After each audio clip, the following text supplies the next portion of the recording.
Hi, Randy. I'm Brian Kelly. How you Okay. doing? Uh, Hi, Brian. You look a little bit like your father. I'm so sorry, guys, that I was. I'm so sorry I was a little late. I, um, I got busy rewriting some music, and the time kind of got away from me. So I'm so sorry. As a matter of fact, um, I'm not going to have just a whole lot to tell you guys about Phil. But one of the things that I was just finishing up was rewriting a song. I've got a sextet, and it's trumpet, trombone, and saxophone. And I wanted to write for it instead of paying somebody to write for it. And so I decided to start writing the music myself, having never done that. Even though I'm 75, I always played, I never wrote. I always played music that Phil would write and other people, professional writers. So I started using some of the stuff that Phil was talking about. What happened was I played for Phil for 30 years, but we weren't really close. But we had a mutual respect for one another. He would hire me because I was the guy that got hired to do everything, play all the solos, play all the flutes, the clarinets, the saxophones, all that stuff. But we never really went out for drinks. We never hung out or anything. And then him and Kathy moved to Washington, Yeah. and I lost track of him. And for some reason, about I don't know how long ago he died, but a couple of years ago, I got his phone number from Jay Saunders, who lives in Sacramento, who was the lead here all those recordings. And I said, "Hey, do you have Phil Kelly's phone number?" And he goes, "Yes, I do." So after not seeing him for many years, I just called him out of the blue. And of course, his voice is so Yeah. Yeah. familiar. Yeah. And I don't like to talk on the phone. And I got the feeling that he didn't like to talk on the phone. Anyway, suffice it to say, we talked for an hour about about old times, about all of the recording sessions, about the studios, the knuckleheads, all the good times. And so we said goodbye, and I could tell that he genuinely enjoyed talking to me.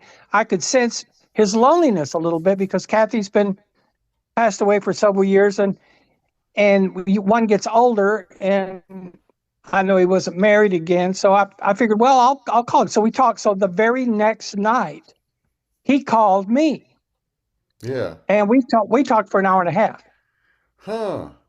and we just talked and talked. I hate to talk on the phone. He does too, but we talked, had a wonderful time, and we would speak not every week, but we would speak often.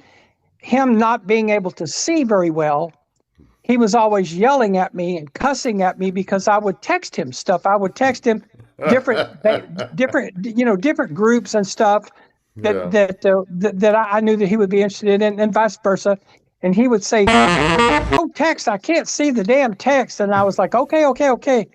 And so anyway, when he passed away, um, it was a shock because I knew he was, older and older than me. I'm 75, but it was just so. It was. I'm trying to think of the word. It was just meant to be that we were gonna strike up old conversations about old recording. We talked about. He wrote several shows back in the day for a PBS show called Wishbone that was about a dog that Oh could yeah. read Hmm. and was trying to teach kids how to read books and stuff. So we did a season. We did like 40 something episodes, and I Oh played wow. flute, and he wrote a lot of them. And I remember before I was going to have this Zoom meeting with you guys, I was trying to think of different little anecdotes, and two of them come to mind. One of them, we were at a recording studio, TM over on Walnut Hill. And for some reason, his car, he was there and we knew what his car was. It looked like it was an older Monte Carlo or something. And it looked like that it had a sunroof, and evidently the sunroof had leaked because there was a big, huge mushroom growing in the back seat behind the passenger front seat. And being a cigarette smoker, The cigarette ashtray was already pulled out, and the cigarette butts were just overflowing. It was quite a sight to see this car, to see this, to see this car in this parking lot, and the car looked like it was worth $500. But I knew that it was a genius that was running, that was driving this car. It was just. I think Phil. One of the things that I enjoyed about Phil so much was he didn't give a damn what you thought. He was going to give you his opinion, and if it was not politically correct, the hell with it. And that's right up my alley. I try to be nice. I try to be nice to people, of course, Yeah. but as you get older, you don't really care. I spent my whole life wondering if people were going to love me, love my playing, enjoy me. As I've gotten older, it's like I don't give a damn. And I think Phil was of the same school. I don't give a damn, but his writing was as good. Phil's writing was as good as anybody in the country. Of course, I know you guys know that. Oh gosh, it's unbelievable. Yeah, pretty interesting story. You just verified Jay Saunders' story of the exact same situation, same car, same mushroom. Yeah, good. Yeah, Jay told us almost verbatim the same story. He thought it was hilarious, but there were several mushrooms by the time he had seen it. Well, the thing about when Phil lived here for I don't know how long he lived here. It was a few decades, and then he moved to Washington, and then I didn't see him. But he was able to read some of the Facebook posts that people that I work with now were putting on Facebook. I have one particular guy named Jeff Landkoff, and he's a brilliant keyboardist, a brilliant piano player. And a lot of the Broadway shows that we do now, they use synthesizers instead of hiring a harp. They'll use synthesizers instead of hiring an oboe. They'll use synthesizers instead of hiring a string section. It's to save money. Of course, to a purist like Phil and like me, a synthesizer trying to sound like a string section sounds like a crappy string section, but nevertheless, that's the way the business is going. You can't fight City Hall. But Jeff would read these posts from Phil. Now, these two guys don't know one another, never met, never worked together. And Jeff was like, who in the hell do you think you are? Blah, blah, blah, reading Phil, the riot act on Facebook. And I'm just shaking my head going, Jeff, you have no idea of what you're talking of who you're talking to.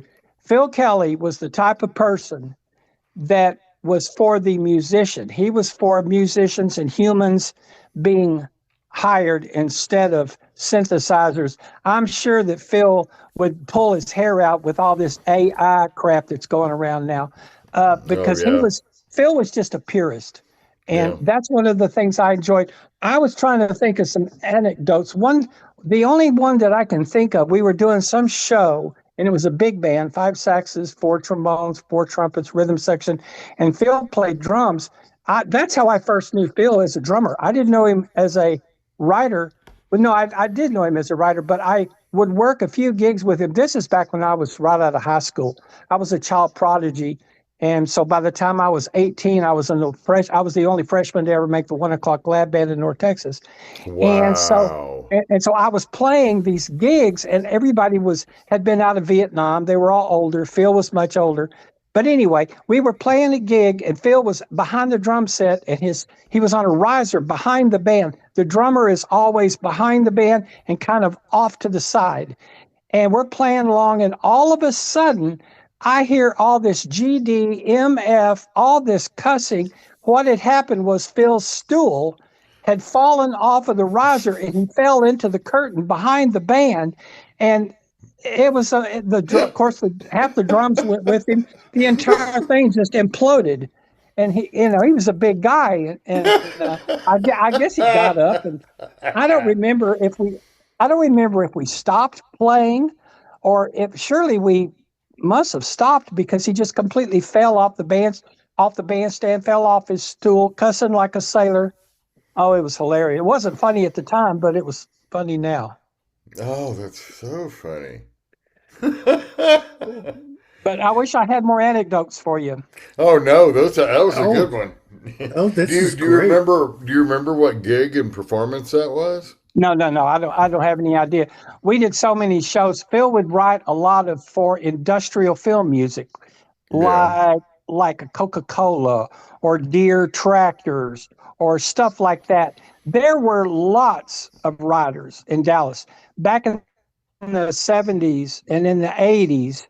I didn't have to work during the day during the evenings in the jazz. Of course, I played in the jazz clubs, but there for about 10 or 20 years, we were so busy during the day in the recording studios that we didn't have to play at night unless we just wanted to. Of course, that's all gone by the way now, yeah. uh, because if you wanted to compete with all these jingle houses, you could spend, I don't know, $20,000, $30,000, buy a bunch of equipment in your bedroom, hook it up, and you're a one-man show. And if a jingle house is going to charge $70,000 to do a project, and you're going to tell the same client, "Well, I'll do it for 25," they're going to use you because you don't have to pay musicians, you don't have to pay the Hmm. studio. That's one of the reasons why the business went down the tubes.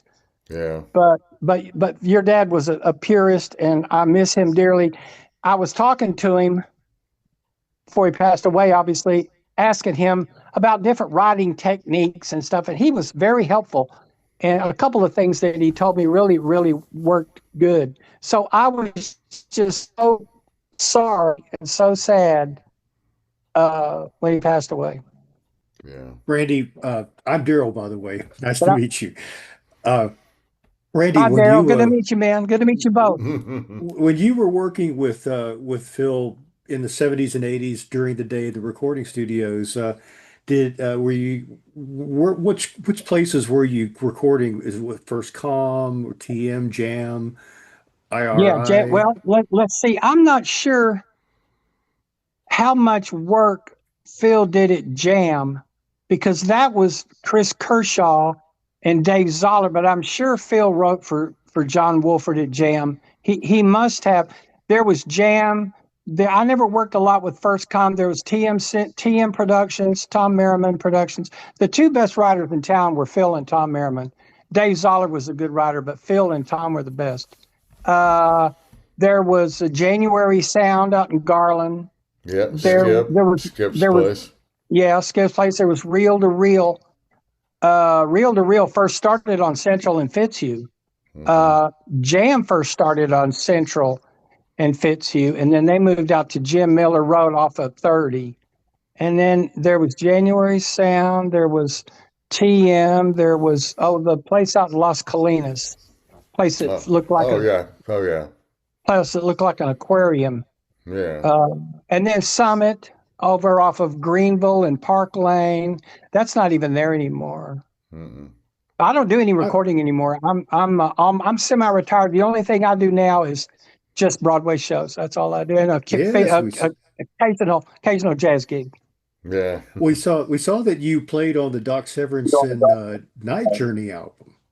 I did. I saw Doc about 3 or 4 years ago. We did a concert with the Plano Symphony, and I hadn't seen him in years. And I walked up to him and he recognized me and we hugged. And I said, "Doc, do you remember that album we did at Dallas Sonic off of Ruth Street back in the 70s?" And he looked at me and he goes, "Was anybody arrested?" And I went, "No, Doc, nobody was arrested." Because there was probably a lot of weed. There was probably a lot of weed floating around and other items. But that was, in fact, I think you can still access that album on YouTube if I'm not correct. Oh, Oh, I have a copy of it. I got several copies. Yeah. That was a I lot of just fun. burned it. Hmm. Spanish So, Dreams was on that album. Do you recall the Spanish Dreams? That was the Phil Kelly oh, arrangement. oh, yeah. I remember Phil bringing it into the studio, passed it out, passed the music out. Of course, it was an album for Doc, so it was trumpet. It was, there was a lot of trumpets. It was like maybe 3 or 4 trumpets, and then me on saxophone. And I don't remember if there was a trombone or not. There might have been a trombone, but there was Bobby T on guitar. There was I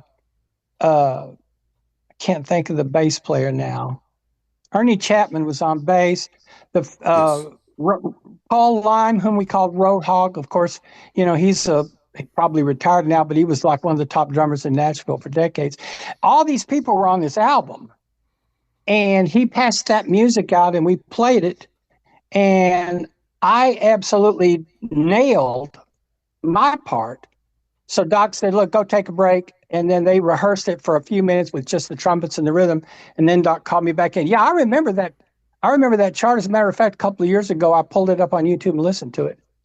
It sounded good then, and it sounds good now. That's the thing about good writers and good music. It stands the test of time. So would Phil Brett something like that? He brings it in. I mean, it's perfectly revised, isn't it? I mean, there's no changing it up. He when once That he was hands before it out. that was before there were computers. I mean, that was before people were using computers to print music out. Everything was done by hand. And a lot of times people had hired, like a guy named Bob Eidner did a lot of handwork for Tom Merriman with manuscript paper and ink and do it all by hand. And of course, nobody does that now. But I don't know if Phil actually did the scoring himself. I would think that maybe he did do the scoring himself. And of Hmm. course, by the time they write it out, it's perfect. There's no mistakes or anything. Tom Merriman used to be a roommate of Gil Evans, the famous Oh, jazz big wow. band writer. They were Mm. they were college roommates together. This has nothing to do with Phil. And Gil would spend all day on like 4 bars of music, and Tom Merriman would be writing the entire score in his lap on the train going to the gig. I mean, everybody has their own different styles, but I don't know if Phil was very premeditated and worked on them for a long time before the actual date, or if he would just maybe stay up all night before the session and do it. I never really talked to him about how he prepared writing. It'd be interesting to know that, how he did that. But when he wrote for saxophone, did you find your parts challenging or fun to play? I mean, anything strike you about, your particular saxophone part for anything that you did for him? Well, not to sound like a weirdo, but nothing was hard. I can play anything and read anything better than anybody. But the thing about Phil's playing writing was it was just so good. There's writing. The hardest thing is to write for a small number of people. Phil did a score for the Fort Worth Symphony that sounded wonderful. I've only heard bits and pieces of it. But when you write for 3 horns for trumpet, trombone, and saxophone, that's very, very difficult because you've got to know. I know Phil played piano. I don't think Phil could play a gig on the piano, but in order to write like these guys wrote, you have to know your way around a keyboard because there's so many different notes in the chord that you can pick. There's so many different inversions that you need to learn. And of course, these guys knew that like the back of their hand. And me right now, I'm just now learning that stuff in a better late than never. But yeah, Phil was the master. There were never any wrong notes. There was never anything that I couldn't play. The thing about it is that I once worked a tour with Frank Sinatra. I played lead alto with Frank Sinatra for a little bit. And all of the charts, the Quincy Jones chart was the worst chart in the book. Marty Page and all these fantastic writers. But the point I'm trying to make is, this is the point that Tom Merriman had down and Phil had down. It doesn't have to be busy and a million notes to be good. As a matter of fact, it just has to be simple and perfect and in its place. And I once asked the great Dean Parks, the guitar player in Los Angeles, how these record executives know when a hit is going to come in. He says they have no idea how to recognize what's going to be a hit record or not. They just don't know. But when you get a good writer, you get like a Marty Page or like a Nelson Riddle or Mm. Quincy Jones or Tom Merriman or Phil Kelly. Those guys just make it just plays itself. Here's the thing about Phil. You got to know as a writer, you got to know what a trumpet can do and what a trumpet should not be asked to do. What a clarinet, and a flute can do and what they should not be asked to do. These guys now that are writing these Broadway shows, they're all piano players. And if it looks good on, if it sounds good on the piano, why in the hell can't a clarinet or an oboe or a trumpet or a trombone? No, no, no, no, no. All these different instruments have limitations. And as a writer, if you are worth your weight in salt, you know what to ask for a trumpet player to do and what not to ask a trumpet player to do. You never would write something that the guys would have a hard time playing because it's going to sound dumb. Phil knew that. He just knew what every instrument could do and would write accordingly. And that's one of the reasons that if I was going to do a Phil Kelly date, I couldn't wait to get there. I'd get there early. Randy, Wow. when you played in the North Texas bands, I'm sure you did some Phil Kelly charts. No, we didn't play any Phil Kelly charts at North Texas. Most of the time, Leon Breeden, I could never call him Leon. I would always call him Mr. Breeden. I don't like to go to funerals, but I've been to two funerals. I went to Tom Merriman's and I went to Leon Breeden's. And if I had been in Bellingham, Washington, I'd have gone to Phil's. I don't like to go to funerals. But no, I don't think he might have brought some music to North Texas, but mainly the whole deal with the 1 o'clock lab band in North Texas is they stress playing music from the kids that are in the band, that are in the program. And also we played a lot of Stan Kenton music because Stan Kenton Yeah. had given Mr. Breeden his library, access to his library. So we had a shitload of Stan Kenton charts. Yeah. Uh, I'm sure we must have played some Phil Kelly charts in North Texas, but I don't remember playing any. Now I played Phil's music in the studios during the day, from probably 1969 as a 19-year-old up into whenever he moved to Washington. Oh, I forgot this. I want to tell you guys this. Phil had done a CD up in Washington, but he recorded it, I think, in L.A.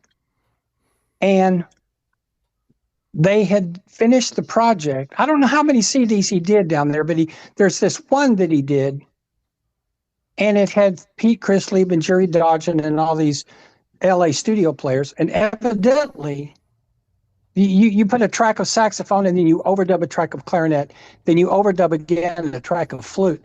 And of course, they all have to be in tune. They have to be. It's not easy. It's difficult. It takes years to learn how to do that. And Phil had done that. The project had wrapped.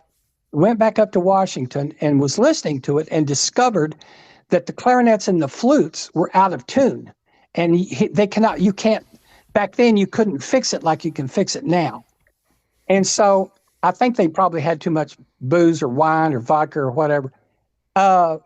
And so Phil contacted me and Pete Brewer, and we went down to Palmyra Studios down in South Dallas, and fixed all of those parts.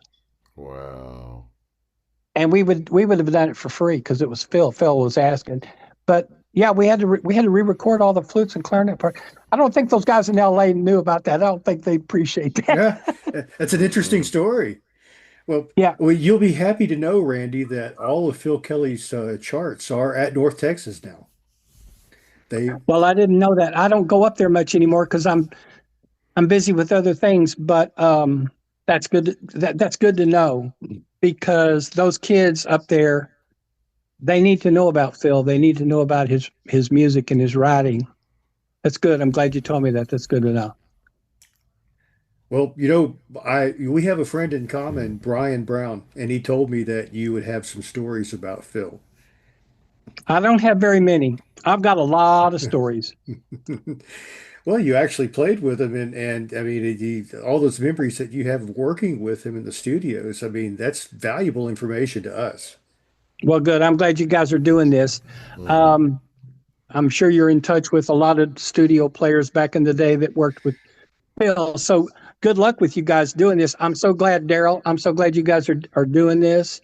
Uh, are y'all going to turn it into a film, a documentary, a book? What are y'all going to do? Oh my gosh, we're just getting started, Randy. We've thought about those things, but we still are in the information gathering and Yeah, research phase. Yeah. yeah, of course. Yeah, of course. There's a lot of we want to talk to more people. we want to we need more sources. We got some traveling to do to Ohio, Seattle. We still need to contact people that he knew in all the different phases of his life. But people like you are helping out one at a time, to Yeah. Yeah. and we want to stay in contact with you and anybody that knew him because who knows, you something else might come to your mind later on, and you'll want to share it with us, and we I will. definitely want to I'll hear be about it. happy to. I'll be happy to, Daryl and Brian. Thank you for letting me come on here and do this for you. Oh, we If you appreciate it. Absolutely. if you need any names of people that maybe you're running out of sources, I can always throw some names at you that you can get in That's Oh, touch with. that would be very helpful. that's great. Definitely. Thank you Yeah. so much. Yeah. Well, Randy, Just get in touch with me, and I'll happily help you out. Okay. absolutely. Well, that was Randy Lee. I appreciate Randy, it, Randy. yeah. Very, Okay, very helpful Brian and to us. Daryl. Uh, Thank you. I'll let y'all go, Brian and Daryl. What you're doing, your dad would be, Phil Kelly would be very, very proud, and I'm glad to have been a part of this. And I hope the best for you. And if you need me, just give me a holler and I'll come running. okay. Excellent. Thank you so much, sir.